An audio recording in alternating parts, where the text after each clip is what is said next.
CCTV footage ayaw umanong ibigay kay Boying.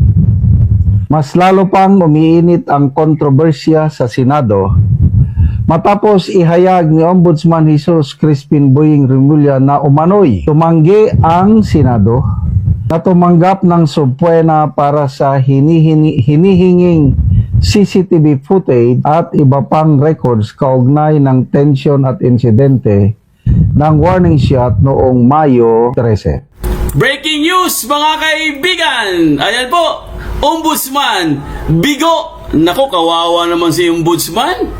Hindi siya pinansin ng Senado mga kaibigan. Yung sabpina, okay? Kasi sinabpina niya no? Sinabpina po ang CCTV footage at iba pang mga ebidensya. Ayaw umanong itong ibigay sa kanya. Ayaw ibigay ng Senado mga kaibigan.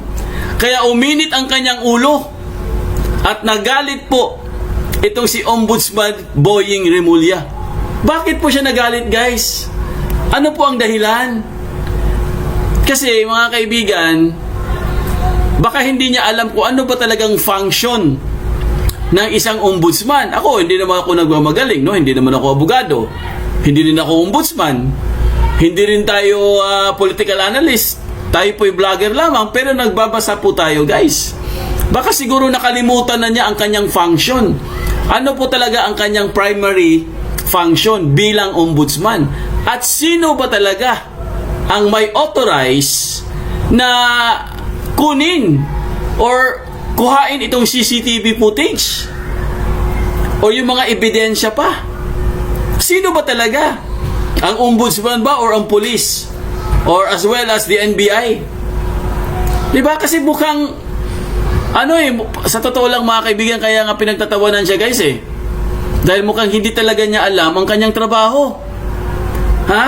Kasi kung babasahin natin umiinit ang kontrobersya sa Senado matapos ihayag ni Ombudsman Boying Remulla na umano'y tumanggi ang Senado na tumanggap ng subpoena para sa hinihinging CCTV footage at iba pang records kaugnay ng tensyon at insidente ng warning shot noong May 13. So bakit po siya nagreklamo na hindi tinanggap ang kanyang subpoena? Akala ko ba alam niya ang kanyang function bilang ombudsman? Kasi sa totoo lang mga kaibigan, ang ombudsman po, meron talaga siyang power or meron po siyang pwede siyang manghimasok sa Senado, guys Pero para lang po sa mga public officials, para klaro lang po, guys Siyempre, ombudsman nga siya, 'di ba? Kasi ano ba talagang main purpose ng ombudsman? 'Di ba? To ensure fairness. At ito po'y pwede siya mag-imbestiga, Pwede siya mag-imbestiga, pero para lang po sa mga public officials. Okay. Pwede niya bang panghimasukan ang criminal cases katulad ng nangyaring insidente na barilan doon sa Senado? Ang tamang sagot, hindi pwede. Dahil hindi po siya pulis.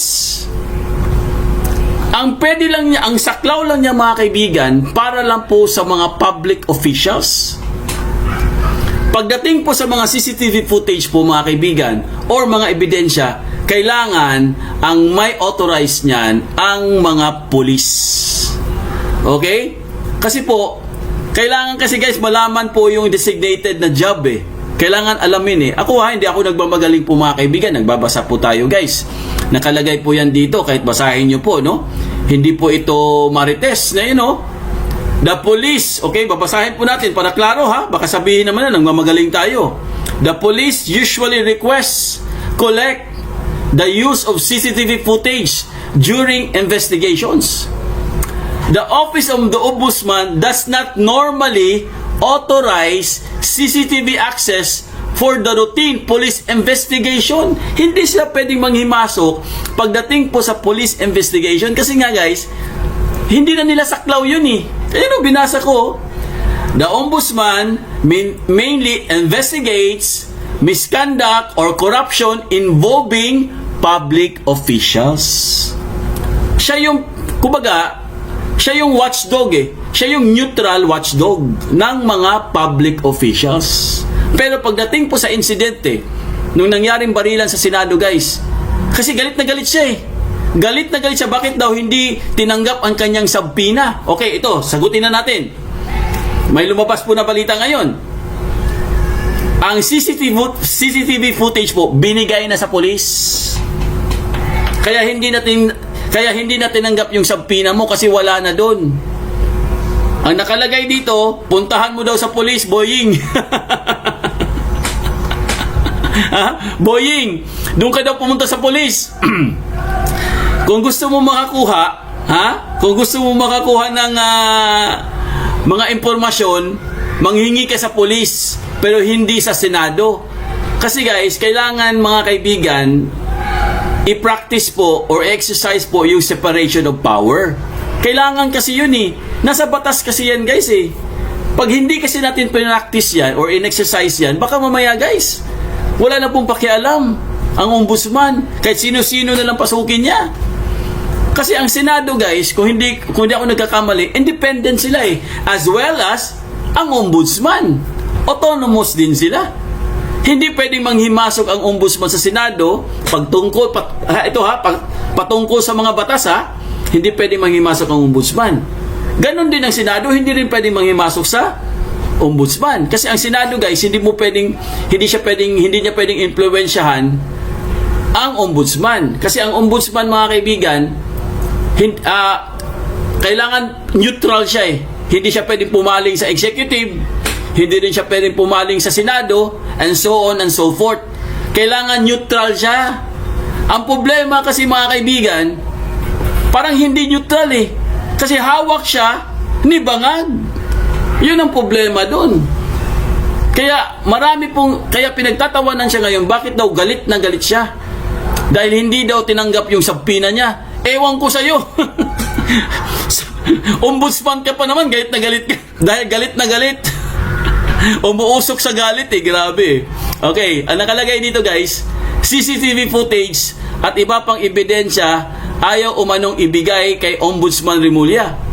Umiinit ang kontrobersya sa Senado matapos ihayag ni Ombudsman Boying Remulla na umano'y tumanggi ang Senado na tumanggap ng sabpina para sa hinihinging CCTV footage at iba pang records kaugnay ng tensyon at insidente ng warning shot noong May 13. So, mas lalo pang umiinit.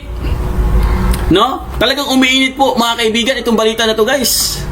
Sa ulat na inilabas, sinabi umano ni Remulla na nais ng ombudsman na makakuha ng security camera footage mula sa Senado complex bilang bahagi ng investigasyon na naging stand-off sa pagitan ng Senate Security at mga operatiba ng National Bureau of Investigation or NBI. Ngunit, tumanggi umano ang mga kinaukulan sa Senado.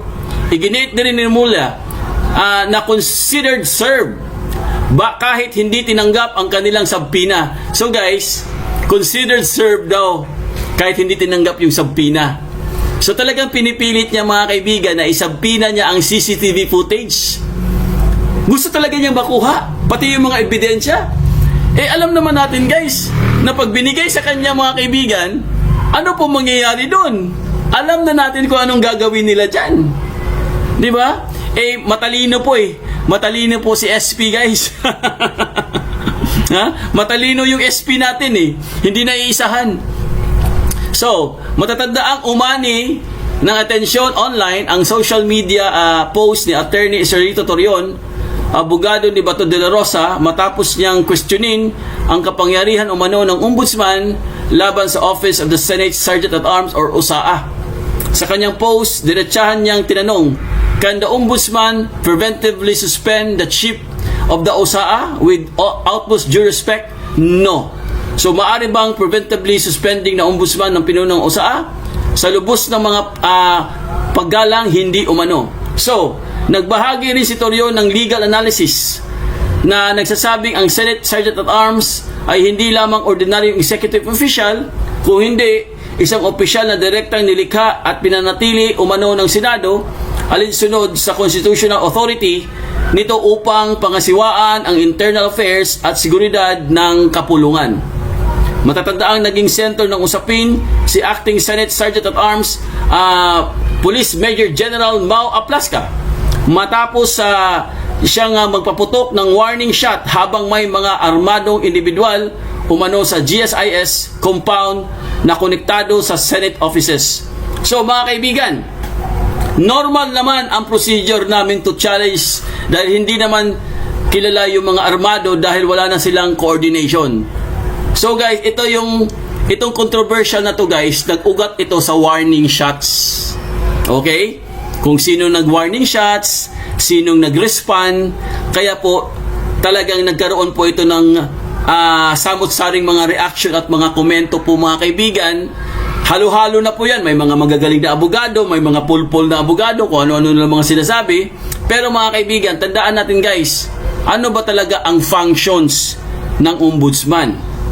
Okay? Pag-usapan muna natin ito. Total, Sabado naman ngayon, magkwentuhan muna tayo. Okay, may babasahin lang po tayo dito ha, para lang po sa inyong kaalaman po. Ang nakalagay po dito guys, in practice daw ha, sa Pilipinas ha, private CCTV systems or malls, or kahit anong mga entity no, na nag-release po ng mga footage, police often ask through a formal request o letter or subpoena for sensitive cases or court order may also be involved government CCTV systems. Access is controlled by the agency operating the cameras. Police investigators can request footage officially. If there's a corruption or abuse complaint involving police or officials, the ombudsman may later require or subpoena CCTV footage as evidence in its own investigation. So para maklaro lang po guys ha, para maklaro na po, ang CCTV po guys, ang authorized talagang kumuha niyan, walang iba kung hindi ang mga pulis. Pudiret, bakit mga pulis? Kasi nga sila yung investigating bodies patungkol po sa criminal cases. So ang ombudsman, ano bang trabaho ng ombudsman? Siyempre guys, ang ombudsman mga kaibigan, pwede din silang kumuha ng CCTV footage. Pero mauna muna ang pulis. Kaya ayon po sa balita mga kaibigan, kung babasahin po natin guys, kapapasok lang po ito ha. I-share lang po natin dito. Wait lang ha. Ito po, wait lang. Ayan o. I-post lang po natin dito para makita po ng lahat.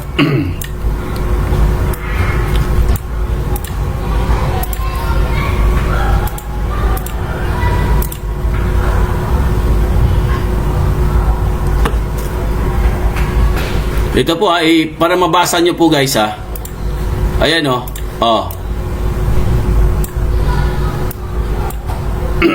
Okay, ito po ang sinabi sa balita. Aplaska says, copy of CCTV footage of Senate shooting submitted to police. O ayan ha, klaro yan ha. Nasa police na daw, binigay na. O, ombudsman ha.